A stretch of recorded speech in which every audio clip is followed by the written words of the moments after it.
आज हमारा राहुल सर से सवाल रहेगा कि राहुल सर, एक बाप अपने बेटे को डॉक्टर बनाना चाहता है, इंजीनियर बनाना चाहता है, वकील बनाना चाहता है, लेकिन नेटवर्कर बनाना नहीं चाहता। आखिर क्यों? रीजन क्या है? आपकी बात बिल्कुल सही है और मैं लोगों की बात से भी सहमत हूँ और आपकी बात से भी सहमत हूँ सर। लेकिन ये जानने के लिए सबसे पहले सर हमें ये समझना जरूरी है कि डायरेक्ट सेलिंग है क्या। क्योंकि जब हम ये समझेंगे कि डायरेक्ट सेलिंग क्या है तभी हम आगे का कॉन्सेप्ट समझ पाएंगे। तो अगर लोगों से हम और आप पूछें सर कि डायरेक्ट सेलिंग क्या है, तो क्या जवाब आएगा सर? मुझे ऐसा लगता है कि ये जवाब आएगा कि ये फंसाने का काम है, बिल्कुल जोड़ने का काम है, चैन बनाने का काम है। ये उन लोगों की बात कर रहा हूँ जो लोग डायरेक्ट सेलिंग के बारे में नहीं जानते। लेकिन अगर आप किसी एक ऐसे इंसान से पूछेंगे इरफान भाई जो डायरेक्ट सेलिंग के बारे में जानता है, वो कुछ ना कुछ अलग डेफिनेशन जरूर बताएगा और वो भी पॉजिटिव वे में बताएगा, है ना। तो अगर मेरा मानना है डायरेक्ट सेलिंग सर उसे कहते हैं किसी भी ब्रांडेड प्रोडक्ट को बेचने का एडवांस और last version sir direct selling कहलाता है। लेकिन लोगों ने क्या किया, जो ब्रांडेड शब्द था वो हटा दिया और मार्केट के अंदर सिर्फ प्रोडक्ट बेचने का एडवांस वर्जन रह गया। अब हमने देखा होगा सर, हम समझते हैं एडवांस वर्जन सर है क्या। जैसे पहले एक स्थान से दूसरे स्थान पर आप जाते थे तो आपको पता है कि बैलगाड़ियों का यूज होता था। आज की डेट में जो एडवांस वर्जन है वो सर क्या है? प्लेन है सर। प्लेन, बहुत अच्छा है। पहले जमाने में आपने देखा होगा कि जब एक स्थान से दूसरे स्थान पर कोई संदेश भेजा जाता था तो सर चिट्ठियों का यूज होता था। बिल्कुल। आज का एडवांस वर्जन क्या है सर? मोबाइल के द्वारा एसएमएस, मोबाइल के द्वारा या व्हाट्सएप के द्वारा इंसान एसएमएस भेज रहा है। सेम दैट वैसे ही पहले जब हम कोई चीज खरीद के आते थे सर, पहले जमाने में आदान प्रदान होता था या फिर दुकानें होती थी, हम पैसा देते थे, दुकान से प्रोडक्ट खरीद लाते थे। फिर इस सिस्टम को थोड़ा सा सर चेंज किया गया। क्या चेंज किया गया कि मान लीजिए किसी चीज की दुकान सर बरेली में है और एक आदमी मुरादाबाद में रहता है, तो मुरादाबाद का आदमी उस चीज को लेने बरेली नहीं जाएगा क्योंकि दूर है। तो इस चीज को देखते हुए एक मॉडल आया सर, जिसका नाम था फ्रेंचाइजी। तो फ्रेंचाइजी मॉडल के बाद आज का जो मॉडल है एडवांस, वो है सर डायरेक्ट सेलिंग। अब अगर हम इस बात को, ये एडवांस है कैसे, आपने देखा होगा सर, आज से या कुछ समय पहले एक कंपनी शुरू हुई जिसका नाम था अमेज़न। अमेज़न ये कहती है कि आप अपने घर बैठे बैठे प्रोडक्ट बुक कर दो सर, हम आपके घर पहुंचा देंगे। फ्लिपकार्ट भी यही बोलता है, मीशो भी यही बोलता है सर। जो ये आज कह रहे हैं डायरेक्ट सेलिंग, आज से 25 साल पहले इस बात को कह रही थी सर, कह रही थी कि भाई आप अपने घर बैठे बैठे प्रोडक्ट बुक कर दो या हमारे डिस्ट्रीब्यूटर को बोल दो, हम आपके घर पहुंचा देंगे। तो जो इन कंपनियों को आज समझ में आ रहा है, जो उबेर को आज समझ में आ रहा है, रैपिडो को आज समझ में आ रहा है, ये बात सर डायरेक्ट सेलिंग को 25 साल पहले समझ में आ रही थी। ठीक। अब दूसरी बात, जैसे आपने कहा कि सर एक बाप अपने बेटे को इंजीनियर बनाना चाहता है, डॉक्टर बनाना चाहता है, वकील बनाना चाहता है, पर वो डायरेक्ट सेलिंग नहीं बनाना चाहता।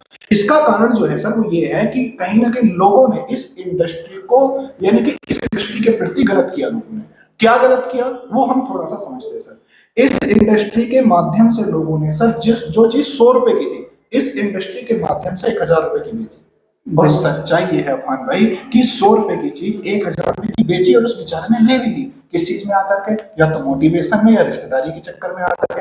अब आपको पता है सर कि अगर कोई चीज 100 की थी, 1000 की उसको मिली, क्या दोबारा से खरीदेगा? बिल्कुल नहीं खरीदेगा, बिल्कुल भी नहीं खरीदेगा।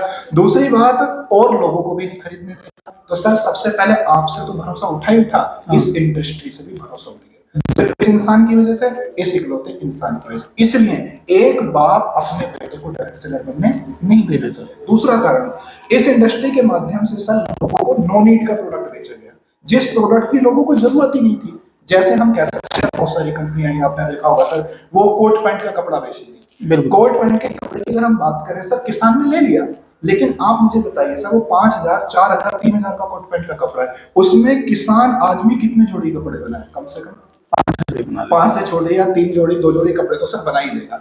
अब कहीं ना कहीं सर अगर देखा जाए, वो कोट पैंट का कपड़ा उसके घर में रखा है, अगर उसने वो सिलवा भी लिया है तो टंगा हुआ है। जब कोई इंसान उसके घर में आता है, पूछता है कोट किसका है, बोले भाई ऐसे ऐसे हम लूट गए थे, ये वहां से आया हुआ है। तो जब वो उस घर में कोट रहेगा, तब डायरेक्ट सेलिंग का नेगेटिव प्रचार है। अब आप मुझे बताइए, क्या वो बाप जिसकी नीड का नहीं है, वो क्या अपने बेटे को कभी डायरेक्ट सेलिंग में जाने देगा? बिल्कुल नहीं जाने। क्या दोबारा से कोई सामान उस कंपनी का खरीदने देगा? नहीं खरीदेगा। इसलिए एक बाप अपने बेटे को डायरेक्ट सेलिंग करना नहीं चाहता। तीसरा कारण सर, इस इंडस्ट्री के माध्यम से लोगों ने क्या कहा कि प्रोडक्ट तो सिर्फ बहाना है, मकसद क्या है? पैसे कमाना। इस इंडस्ट्री के माध्यम से लोगों ने कबाड़ा प्रोडक्ट बेचा।